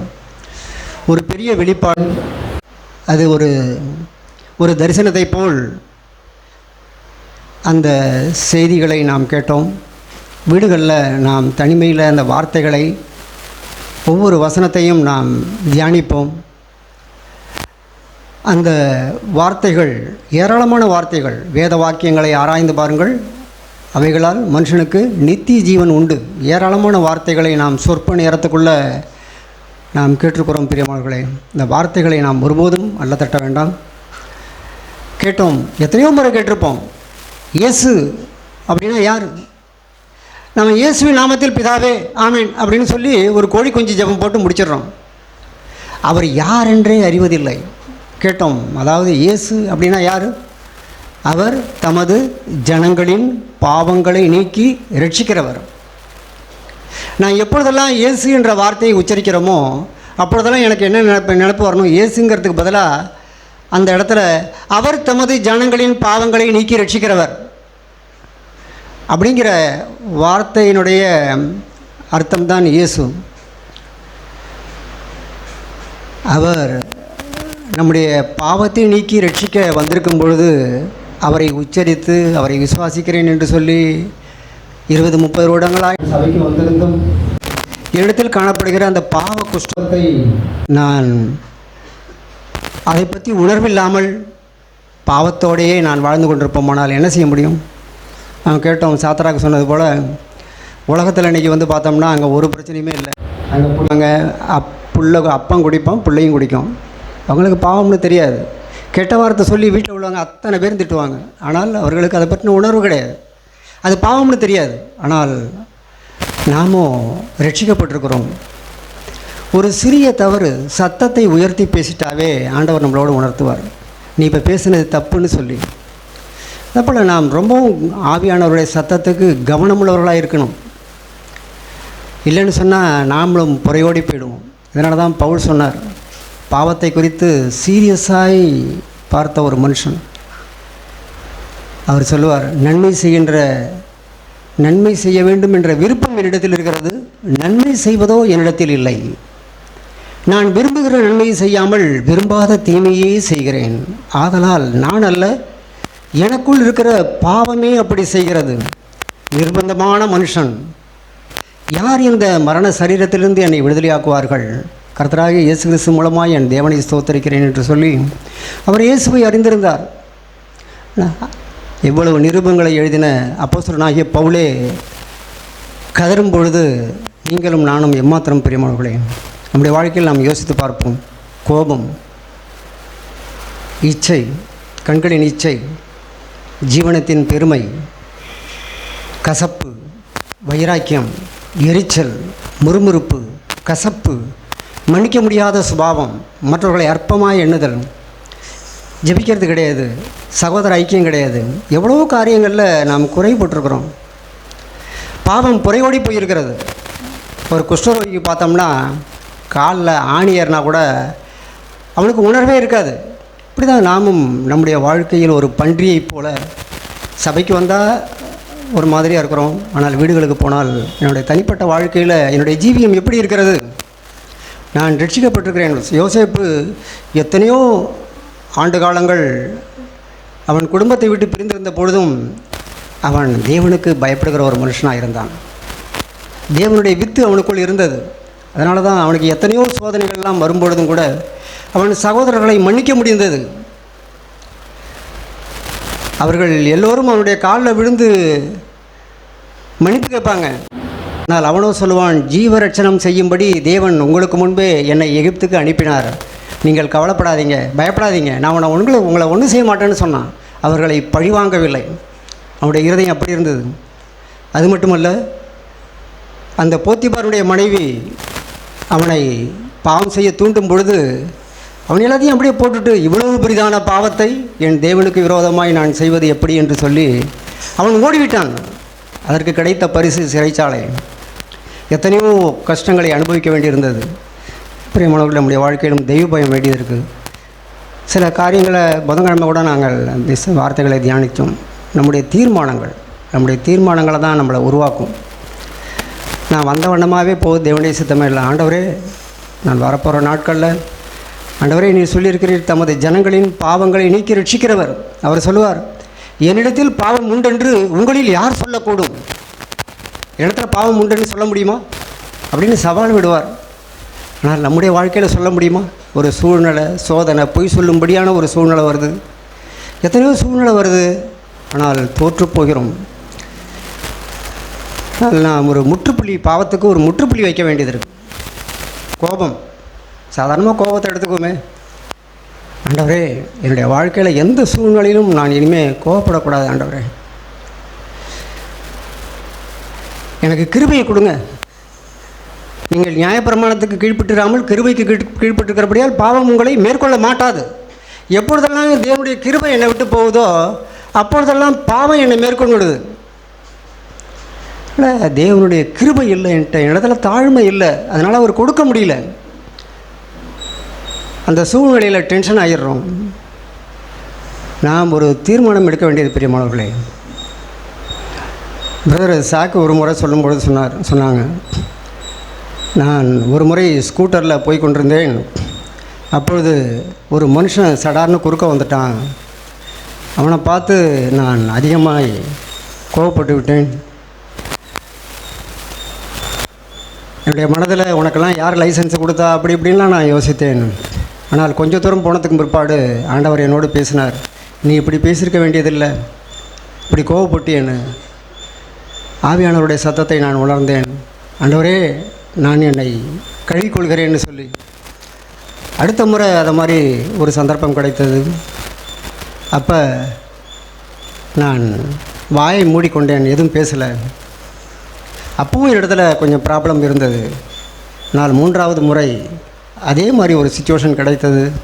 அப்போ அந்த மனுஷனை பார்த்து புன்முறுவல் செய்துவிட்டு நான் சென்று விட்டேன் அப்படின்னு சொல்லி. இப்படிதான் பெரியமானவர்களே, பாவத்தை நாம் ஒரே முறையில் நாம் ஜெயிக்க முடியாது. ஆனால் நமக்கு முன்பாய் வாழ்ந்த தேவனுடைய மனுஷர்கள் வாழ்ந்து காண்பித்திருக்கிறார்கள். எத்தனையோ சூழ்நிலைகள் அவர்கள் மாதிரியாய், நல்ல மாதிரியாய் நமக்கு இருக்கிறார்கள். அதனால் நாம் ஏதோ வார்த்தை கேட்டு போய் திரும்பவும் நம்முடைய வீடுகளில், நம்முடைய குடும்பங்களில், தெருக்களில் அவர் சொல்லியிருக்கிறார், நீங்கள் அற்புதமும் அடையாளமாக இருப்பீர்கள். இவ்விதமாய் உங்கள் நற்கிரிகளை கண்டு பரலோகத்தில் இருக்கிற உங்கள் பிதாவை மகிமைப்படுத்தும்படி உங்கள் வெளிச்சம் அவர்களுக்கு முன்பாக பிரகாசிக்க கடவுதுன்னு. இருளில் இருக்கிறாங்க ஜனங்கள், ஆனால் வெளிச்சத்தில் வாழ்ந்து கொண்டிருக்கிற நான் எப்படி வெளிச்சமாக இருக்க முடியும்? அவர்களைப் போல சூழ்நிலையில் நாம் பாவம் செய்யாமல் இருந்து தேவனை மகிமைப்படுத்த முடியும். வரப்போன்ற நாட்களில் பிரியமானவர்களே அவருடைய வாழ்க்கையிலும் பாவத்தை மேற்கொள்ளக்கூடிய ஒரு கிருபையை தேவன் தருவாராக. நான் கடந்த நாளில் ஒரு முறை எங்கள் வீட்டு கொள்ளையில் ஒரு பூவரசு மரம் இருந்தது. அது போரை தான். அதில் ஒரு போரையில் சைடில் ஒரு குச்சியை வச்சு அடித்து வச்சுருப்போம். மரம் வெட்டுறதுக்கு, தென்னை மரம் வெட்டுறதுக்கு ஆள் வந்தது. அப்போ அந்த பூசற மரத்தையும் செத்த வெட்டிடுங்க, ஆனால் நல்லா மொத்தமாக இருந்தது, நிலைக்கு ஆகும்னு நினச்சிக்கிட்டு இருந்தால், ஆனால் போரையாக தான் போயிட்டு அப்படின்னு சொல்லி. ஆனால் அதை வெட்டும் பொழுது அதில் போரை இல்லை. எனக்கு ரொம்ப சந்தோஷமாக இருந்தது. ஆண்டவரே உமக்கு நன்றின்னு சொன்னேன். இப்படி தான் பிரியமானவர்களே நம்முடைய வாழ்க்கையிலும் நாம் மற்றவர்களுக்கு முன்பாக நாம் நல்லவர்களாய், வெளித்தோற்றத்தில் ஆவிக்குரியவர்களாய் நாம் இருக்கலாம். ஆனால் எத்தனையோ சத்தியத்தை கேட்டும் உணர்வில்லாதவர்களாய் நாம் பாவத்தை குறித்து விழிப்புணர்வு இல்லாமல் நாம் அதே வாழ்க்கை வாழ்ந்து கொண்டிருப்போமானால், பிரதர் சொன்னது போல் ஒரு புயல் வீசும் பொழுது தான் அந்த போரையாக இருக்கிற மரம் பார்க்குறதுக்கு நல்லா இருக்கிற மரத்தினுடைய நிலைமை தெரியும். அது விழுந்து விடும், அவ்வளவுதான். ஒரு சந்தர்ப்பம் கிடைத்தால் போதும், அது காட்டி கொடுத்து விடும், அது யார் என்பதை நிரூபித்து விடும். அதனால் பிரியமானவர்களை, தேவன் நம்மை புடைக்கும் பொழுது, உடைக்கும் பொழுது, நொறுக்கும் பொழுது, அவர் வரும்பொழுது நாம் நிற்கிறதற்கு பாத்திரவான்களாய், லூக்காவில் அந்த வார்த்தை இருக்குது, நாம் எப்பொழுதும் விழித்திருந்து ஜெபம் பண்ணுங்கள்னு இருக்குது. ஒருவரும் அதாவது உங்கள் இருதயம் பெருந்திண்டினாலும் லௌகிக கவலையினாலும் வெறியினாலும் பாரமடையாதபடிக்கும், நீங்கள் நினையாத நேரத்தில் அந்த நாள் வராதபடிக்கும் எச்சரிக்கையாருங்கள்னு ஆண்டவர் சொல்லுவாங்க. என்னுடைய இருதயம் யோசித்து பார்த்தேன். சோதம் குமராவை போல தான் இன்றைக்கு இருக்கிற உலகம் வாழ்ந்து கொண்டிருக்கிறது. அங்கே ஆகார திரட்சி, சுகபோகமான ஒரு நாட்கள். ஆனால் தேவனை விசுவாசிக்கிற நமக்கோ வறுமை இருக்கலாம், கஷ்டம் இருக்கலாம், வியாதி இருக்கலாம், பற்றாக்குறை இருக்கலாம். கேட்டோமே, அந்த நாய் கட்டி கிடக்கு, அதுக்கு எக்கச்சக்கமாக பிசாசானவன் பணிந்து கொண்டதுனால ஏராளமானதை கொடுக்குறான். நாம் விடுதலை பெற்ற ஜனங்கள். அரைவேளை கஞ்சி இருந்தாலும் கூட பரவாயில்ல, சந்தோஷமாக இருக்க முடியும். தேவன் கொடுத்த அந்த விடுதலையை நாம் ருசித்தோமானால் நாம் தேவனை கண்டிப்பாக மையப்படுத்த முடியும். எத்தனையோ மனுஷர்கள் பார்வையடைந்தவர்கள் அந்த நாட்களில் பார்வை உள்ளவர்கள் இருந்திருப்பார்கள்.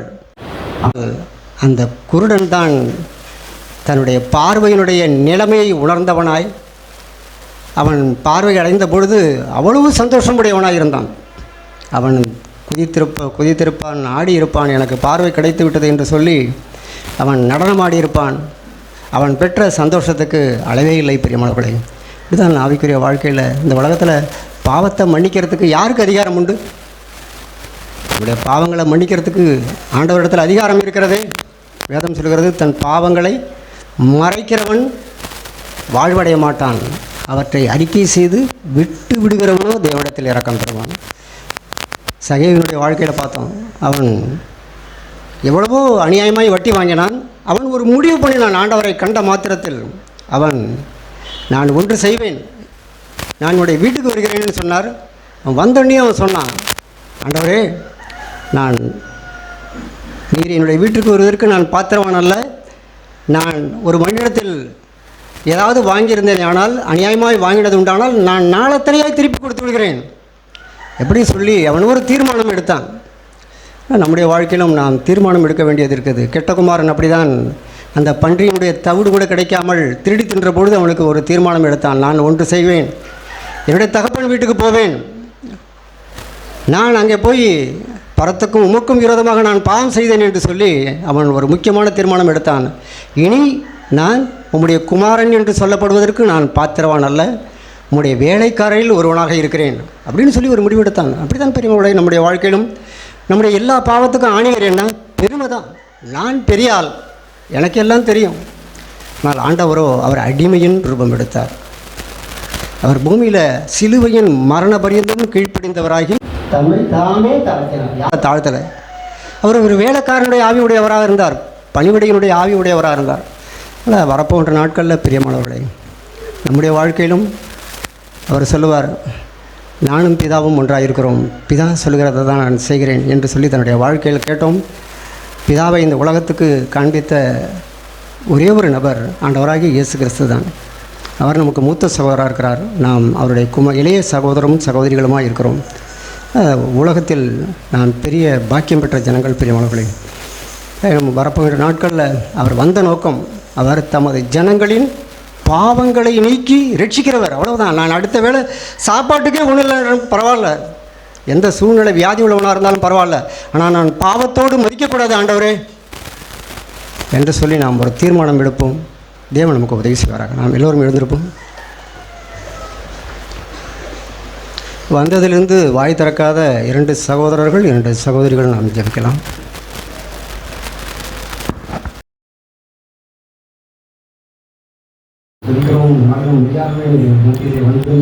உம்முடைய பிரசன்னம் இருந்தது, உம்முடைய இருதயத்தின் பாரத்தை எங்களுக்கு வெளிப்படுத்தினீர் ஆண்டவரே. உம்மை துதிக்கிறோம், நன்றி செலுத்துகிறோம் ஆண்டவரே. ஒவ்வொரு நாளும் ஆண்டவரே நீர் யார் என்பதை நாங்கள் அறிந்து கொள்ள ஆண்டவரே உம்முடைய வல்லமைகளை, உம்முடைய ஆளுகையை ஆண்டவரே, பவுல் சொன்னது போல நான் விசுவாசிக்கிறவர் இன்னார் என்று நான் அறிவேன் என்று சொன்னது போல ஒவ்வொரு நாளும் உம்மை அறியக்கூடிய அறிவை எங்களுக்கு தாங்க ஆண்டவரே. ராஜாவே உம்மை துதிக்கிறோம். அவரை அறிவிற அறிவின் மேன்மைக்காக எல்லாவற்றையும் நஷ்டமென்று எண்ணுகிறேன், குப்பையுமாக எண்ணுகிறேன் என்று பவுல் சொன்னது போல ஆண்டவரே உம்மை அறிகிற அறிவின் மேன்மைக்காக நாங்கள் விட்டுவிட எங்களுக்கு உதவி செய்யுங்க தகப்பனே. உம்மை துதிக்கிறோம் ஆண்டவரே. இந்த நாளிலும் நாங்கள் கேட்டோம் ஆண்டவரே, நீர் எங்களுடைய பாவங்களை நீக்கி எங்களை ரட்சிக்க வல்லவராக இருக்கிறீர். நீர் எங்களுடைய அருகில் இருக்கிறீர் ஆண்டவரே. நீர் அருகில் இருக்கும் பொழுதே நாங்கள் கூப்பிட உதவி செய்யும் ஆண்டவரே. தகப்பனே, ஒருபோதும் நாங்கள் தூரத்தில் இருக்க வேண்டாம், என்னை விட்டு நீர் தூரமாய் போக வேண்டாம் ஆண்டவரே. தகப்பனே, உம்மை துதிக்கிறோம். நன்றி ஆண்டவரே. இந்த நாளிலும் பேசிய ஜீவனுள்ள வார்த்தைகளுக்காக உமக்கு நன்றி தகப்பனே. இந்த நாளிலும் ஆண்டவரே தகப்பனே, தேவையோடும் பிரச்சனையோடும் வியாதியோடும் வறுமையோடும் பற்றாக்குறையோடும் கடனோடும் ஆண்டவரே தகப்பனே, இருதயத்தில் ஏக்கத்தோடும் வந்திருக்கிற ஒவ்வொரு பிள்ளைகளுக்காக கூட நாங்கள் ஜெபிக்கிறோம் ஆண்டவரே. உடைய வாயினால் திறக்காவிட்டாலும் ஆண்டவரே அன்னாள் ஜெபித்தது போல தன்னுடைய வாழ்க்கையிலே ஆண்டவரே மனக்லேசம் உள்ளவர்களாய் தன்னுடைய வாழ்க்கையிலே உம்மை நோக்கி கூப்பிட நீர் உதவி செய்யுங்க. என்னை நோக்கி கூப்பிடு, அப்பொழுது நீ அறியாதும் உனக்கு எட்டாதுமான பெரிய காரியங்களை செய்வேன் என்று சொல்லியிருக்கிறீர். இந்த பூமியில் உம்மால் தீர்க்கப்பட முடியாத ஒரு காரியம் கூட இல்லை ஆண்டவரே. தகப்பனே, உம்மை துதிக்கிறோம். நாங்கள் விசுவாசத்தோடு ஆண்டவரே, பிறவி குருடன் பார்வை அடைந்தது உலக சரித்திரத்தில் இல்லையே, அப்படியா இந்த மனுஷன் இயேசுவால் பார்வையடைய முடியும் என்று விசுவாசித்தானே, அப்படியா எங்களுடைய பிரச்சனையை தீர்க்க முடியாத காரியங்கள் உம்மிடத்தில் ஒன்றுமே இல்லையே ஆண்டவரே. நாங்களும் அப்படிப்பட்ட விசுவாசத்தோடு எங்களுக்கு உதவி செய்யுங்க, இரக்கம் பாராட்டுங்க தகப்பனே. இந்த நாளிலும் கொடுத்த ஆகாரத்துக்காய் நன்றி ஆண்டவரே. மறைந்திருந்து செய்கிற உம்முடைய பணிக்காய் நன்றி செலுத்துகிறோம் ஆண்டவரே. அவருடைய நாமத்தை நிமித்தம் ஒரு கலசம் தண்ணீர் கொடுக்கிறவனும் அதன் பலனை அடையாமல் போவான் என்று ஆண்டவரே ஞாபகத்தில் வைத்திருக்கிற தேவன் தகப்பனே, உமக்கு நன்றி ஆண்டவரே. படைத்த கரங்களை ஆசீர்வதியும், உண்டு உமக்கு மகிமையாய் வாழ உதவி செய்யும். ஒரு நன்றியுள்ள இருதயத்தோடு நாங்கள் இருக்க உதவி செய்யுங்க ஆண்டவர். எங்களுக்கு கொடுத்துருக்கிற மூத்த சகோதரர்களுக்காய், சபைக்காய், சகோதர ஐக்கியத்துக்காய், சுகபலத்துக்காய், ஆரோக்கியத்துக்காய், சமாதானத்துக்காய் யாவற்றுக்காகவும் நன்றி செலுத்துகிறோம். இயேசு கிறிஸ்து நாமத்தில் ஜெபிக்கிறோம் எங்கள் ஜீவனுள்ள நல்ல பிதாவே, ஆமென்.